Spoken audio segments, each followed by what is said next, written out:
हैं third phase से, और क्या कुछ यहाँ पर लग रहा है कि कितना दिलचस्प होता जा रहा है चुनाव, और इंडिया अलायंस कहाँ स्टैंड कर रहा है? देखिए, सबसे पहले मैं कांग्रेस पार्टी की तरफ से समस्त देशवासियों से अपील करता हूं, आपके चैनल के माध्यम से, कि जो भी दर्शक इसे देख रहे हैं वो अपने मताधिकार का प्रयोग जरूर करें। आपके अड़ोस में पड़ोस में आपको कोई लगता है किसी कारण से नहीं पहुंच पा रहा मतदान केंद्र तक, तो आप उसकी मदद करें, सहयोग करें और कोशिश करें कि ज्यादा से ज्यादा मतदान हो और लोकतंत्र का यह पर्व पूरी धूमधाम से मनाया जा सके और लोगों को सही निर्णय लेने की जो क्षमता है उसके चलते देश का विकास और उत्थान। देखिए, दो चीजें होती हैं राजनीति में। पहली बात, राष्ट्रीय स्तर पर पार्टी की नीतियां, उनसे लोग कितने प्रभावित हैं, उसी से हमारा एक फिक्स वोट बैंक बनता है जिसमें लोग जुड़ते चले जाते हैं। दूसरा, कैंडिडेट की पर्सनल छवि, उसकी खुद की नेटवर्किंग, लोगों के सुख दुख में वो कितनी भागीदार है। कहते हैं कि 1 और 1 11 हो जाते हैं। उन परिस्थितियों में जो कैंडिडेट का काम है, कैंडिडेट की छवि है। जैसे मैं उदाहरण के तौर पर बताता हूँ, मोदी जी ने कहा कि इस बार 400 पार। हालांकि ये चुनावी जुमला है, क्योंकि हमने मोदी जी से कहा कि भी अगर आप इतने कॉन्फिडेंट हैं तो वो लिस्ट भी जारी कर दीजिए, भाई कौन सी 400 सीटें आप जीत रहे हैं। पहली बात। दूसरी बात कि भाई जिन लोगों को जनता नकार रही है, भाई इनके जिन सांसदों के ऊपर भ्रष्टाचार के, बेईमानी के, लूट के आरोप लगे थे, और जो बीजेपी ये दावा करती है कि जी हम तो अपने कार्यकर्ताओं को मौका देते हैं, वो दोनों ही मोर्चों पर फेल रही है। जैसे कि भी जिनको आज से 2014 में, यानी कि 10 साल पहले टिकट दिया गया था, ठीक है, उनको ही दोबारा रिपीट किया, फिर तीसरी बार फिर रिपीट करने की क्या मजबूरी थी बीजेपी की? अगर उन्हें वहां का कार्यकर्ता नहीं चाहता था, उन्हें वहां आरएसएस के लोग नहीं चाहते थे, बजरंग दल के लोग नहीं चाहते थे, फिर भी उनको कैंडिडेट बनाया, क्योंकि कहीं ना कहीं पैसे का लेन देन बीजेपी का था अपने कैंडिडेटों के साथ, जिसके कारण उनकी मजबूरी थी। दूसरा मुद्दा यह है बीजेपी में कि इन्होंने कांग्रेस के जिन जिन लोगों को भाजपा में लिया, आती उनको टिकट थमा दी, और वो भी उन लोगों को जिन्हें मोदी जी खुद ये कहते थे कि भी ये लोग भ्रष्ट हैं। उदाहरण के तौर पर हरियाणा में नवीन जिंदल, उनको बीजेपी में लाया गया और आधे घंटे के बाद टिकट दे दी गई, जबकि मोदी जी उनको कोयला चोर कहते थे। इसी तरीके से हरियाणा में 10 में से 6 कैंडिडेट जो हैं वो हैं जो पहले कांग्रेस में थे। सवाल ये है कि भी आज बीजेपी का कार्यकर्ता दरी बिछा रहा है, और जो कांग्रेस के लोग जा रहे हैं वो उन दरियों पर चलते हुए जा रहे हैं और उनके सिर पर बैठ रहे हैं, मंत्री बन रहे हैं। मैं कितने ही नाम गिना सकता हूँ, चाहे ज्योतिरादित्य सिंधिया की बात हो, चाहे उत्तर प्रदेश में हमारे कई अन्य नेताओं की बात हो। तो देश भर में यही स्थिति है। अशोक चौहान जी कांग्रेस से बीजेपी में गए, जाति उनको राज्यसभा का सांसद बना दिया। तो सबसे बड़ी बात यह है कि आज बीजेपी का कार्यकर्ता दरी बिछाने के लिए है। इसी तरीके से बीजेपी के कार्यकर्ताओं में जो आक्रोश है वो बीजेपी को ले डूबेगा। जैसे दिल्ली में भाजपा को हराती है, ऐसी देश। चलिए, ये तो वक्त ही बताएगा कि किस तरह से जो वोटर है और जो कार्यकर्ता। पहली बात यह है कि महंगाई, बेरोजगारी चरम पर है और मोदी जी कोई जवाब नहीं दे रहे। 10 साल में देश का बंटाधार किया है। मोदी जी ने 100 स्मार्ट सिटी के नाम पर एक स्मार्ट सिटी भी बनाई नहीं है। 350 आदर्श गांव के नाम पर एक भी नहीं बनाया। विश्व बैंक का ये कहना है, अभी उन्होंने चेतावनी जारी की है कि जो भारत में बेरोजगारी की दर है वो अंग्रेजों के समय को भी क्रॉस कर चुकी है। भारत का आरबीआई डरा हुआ है, उसका कहना है कि शेयर बाजार में जो तेजी है ये 20-25 शेयरों के कारण है, और जिस दिन ये डूबे उस दिन शेयर बाजार तो डूबेगा ही डूबेगा, देश के बैंक डूब जाएंगे। क्योंकि शेयर जब चढ़ता है तो शेयर की कीमत के आधार पर पूंजीपति उसके ऊपर कर्जा ले लेते हैं। तो जितने बड़े बड़े पूंजीपति हैं वो बैंकों के पैसे से खेल रहे हैं। हालत आर्थिक तौर पर यह है कि 70 सालों से जिस आरबीआई के रिजर्व फंड को किसी भी सरकार ने छेड़ा नहीं था, मोदी सरकार 2 बार उसमें से पैसा निकाल चुकी है। विदेश व्यापार घाटा हमारा बढ़ता जा रहा है, देश के ऊपर कर्जा बढ़ता जा रहा है। बेरोजगारी का ये आलम है कि 45 करोड़ लोगों ने रोजगार ढूंढना बंद कर दिया कि क्या करें क्या करें क्या करें।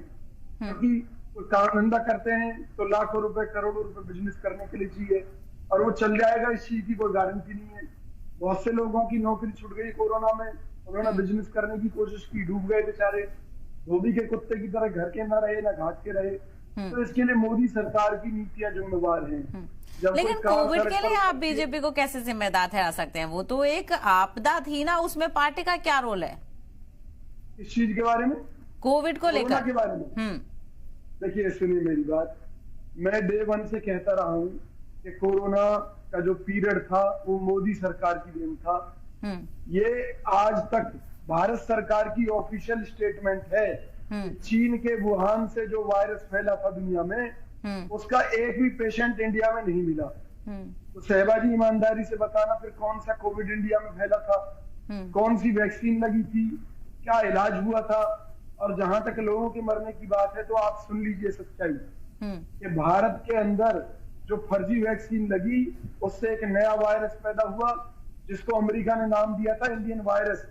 और बताता हूं कि जब चीन का वायरस इंडिया में आया नहीं तो कौन सी बीमारी यहाँ फैली थी। दूसरी बात, जो वैक्सीन लगाई, वैक्सीन के कारण नया वायरस पैदा हुआ जिसका अमेरिका ने नाम रखा इंडियन वायरस। बाद में दुनिया ने उसे डेल्टा 1 का नाम दिया क्योंकि भारत विरोध कर रहा था कि भी हमारे ऊपर ये आरोप मत लगाइए या हमारी पोल इंटरनेशनल लेवल पर मत खोलिए।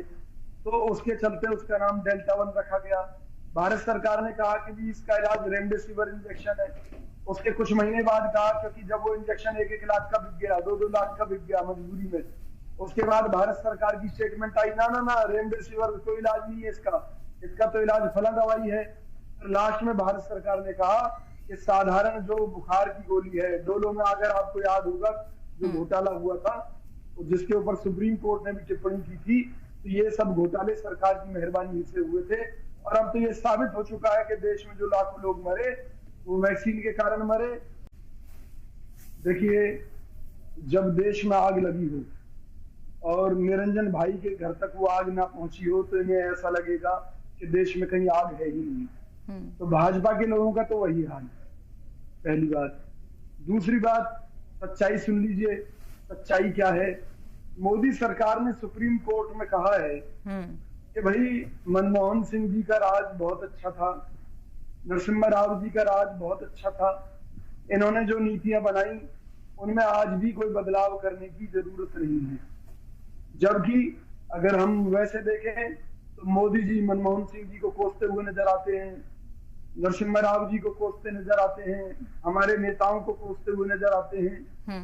तो ये अब चूंकि सुप्रीम कोर्ट में तो सबूत चलते हैं, वहां झूठ चलता नहीं, तो इस वजह से जो है मोदी जी को वहां सच बोलना पड़ा कि भाई इनके राज में हकीकत ये थी।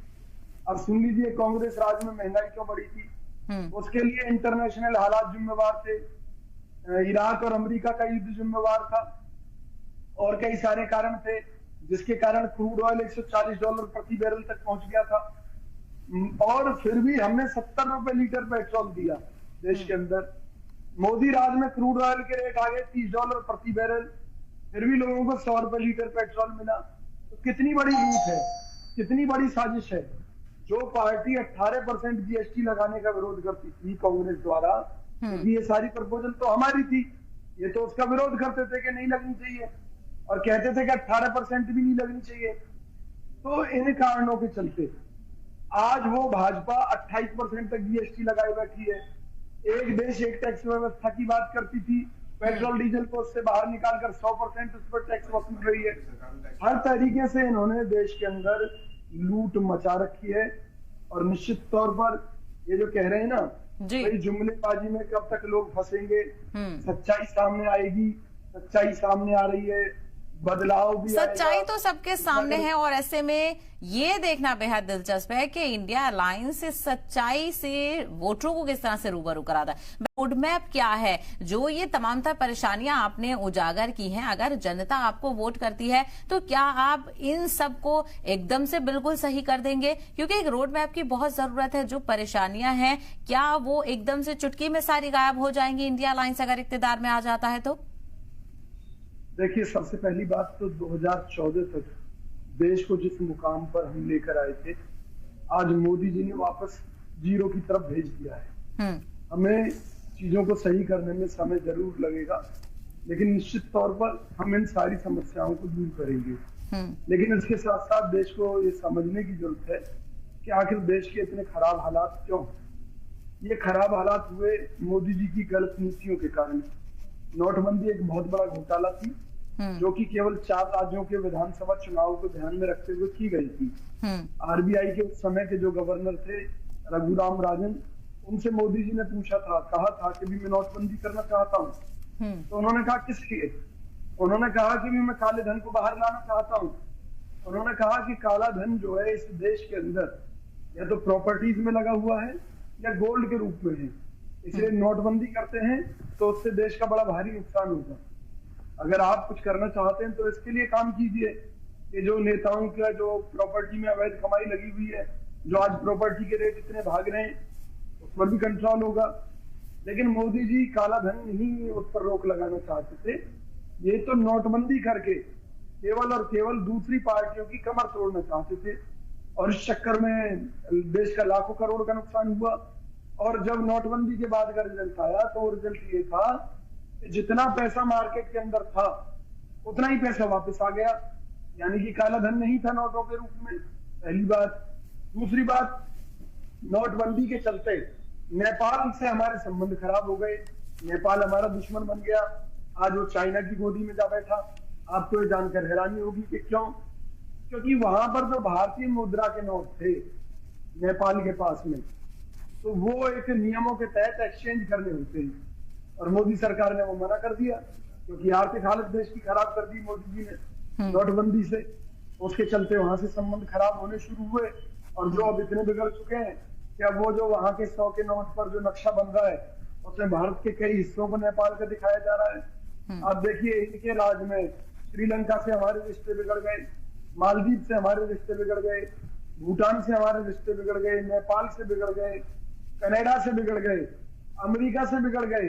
अमेरिका कह रहा है कि कनाडा में जो हत्याएं हुई है उनमें भारत का हाथ है। बताइए, भारत की इतनी बदनामी अमेरिका खुद कर रहा है। तो सबसे बड़ी बात यह है, इलेक्ट्रॉल बॉन्ड सबसे बड़ा घोटाला है देश और दुनिया का, जिससे ये साबित हुआ है कि मोदी जी ने जिन कंपनियों पर पहले सीबीआईडी की रेड दिलवाई, उनसे पैसा ले लिया चंदे के तौर पर, फिर वो सब मुक्त हो गई सीबीआईडी के जाल से।